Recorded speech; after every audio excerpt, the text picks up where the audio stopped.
All right, everybody. Now, right now, I'm walking through an area that is full of pioneer history, located between Lexington Avenue and River Boulevard. Right here near the historic Temple lot in the old Missouri Pacific Railroad Depot.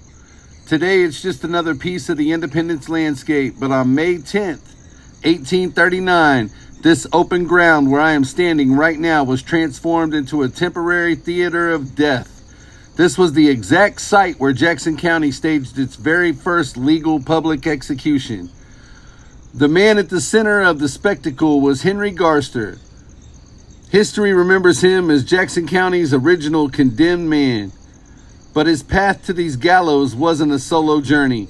It was paved by a desperate, abused neighbor named Rebecca Hawkins, who spent 20 years enduring brutal beatings from her husband Williamson. When her attempt to kill him with arsenic-laced coffee failed, she hired Garster for $150 to finish the job, which would be about $5,000 in today's money. Now, on October 27th, 1838, Garster slipped up to the Hawkins cabin. He aimed a pistol through a gap in the stone chimney and blew Williamson away.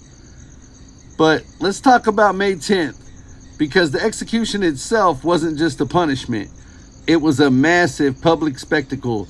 Imagine standing right here where I'm standing in 1839.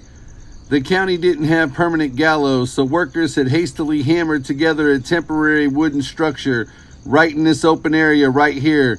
The crowds came from so far and so many that it stretched all the way back to the railroad. But the gallows was hanging right here.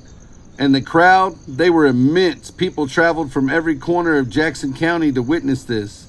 Frontier families, farmers, merchants, thousands of spectators, they packed this space right here, turning a somber legal mandate into a macabre carnival.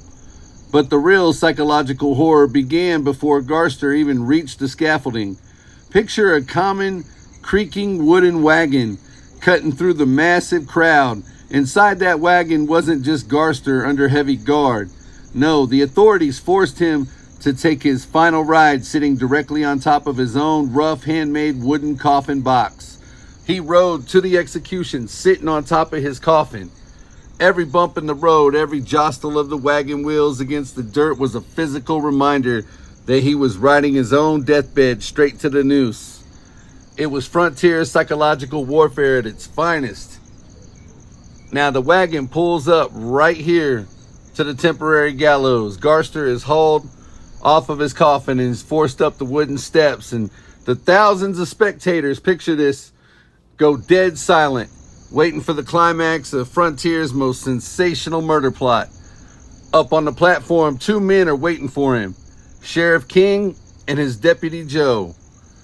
As the lawmen step forward, the crowd watches Sheriff King personally take the rope, lifting the heavy hemp circle over Garster's head and adjusting a knot tightly against his neck. Deputy Joe stands by, ensuring the frontier justice goes off without a hitch, and Garster has spent the last 30 days since his conviction in a cycle of jailbreaks, recaptures, and cold stone walls.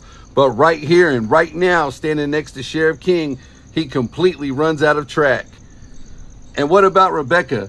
She was sentenced to 5 years for the poisoning attempt, but prominent citizens petitioned the governor, securing her a full pardon before she ever saw a cell.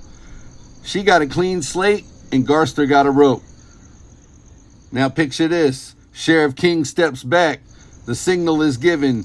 Henry Garster drops into the history books as Jackson County's first legal hanging. Rebecca Hawkins eventually packed up her secrets and moved out west to California. But Henry Garster never left this dirt.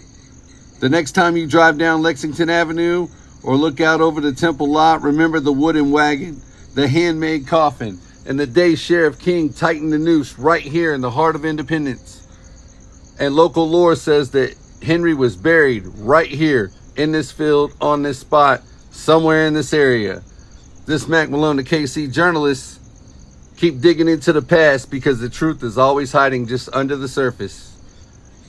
Signing out. Catch y'all on the next one. Love y'all. Peace.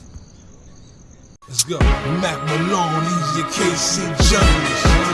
Mack Malone, he's your KC journalist. Mack Malone, he's your KC journalist. the best from the KC journalist. Let's go!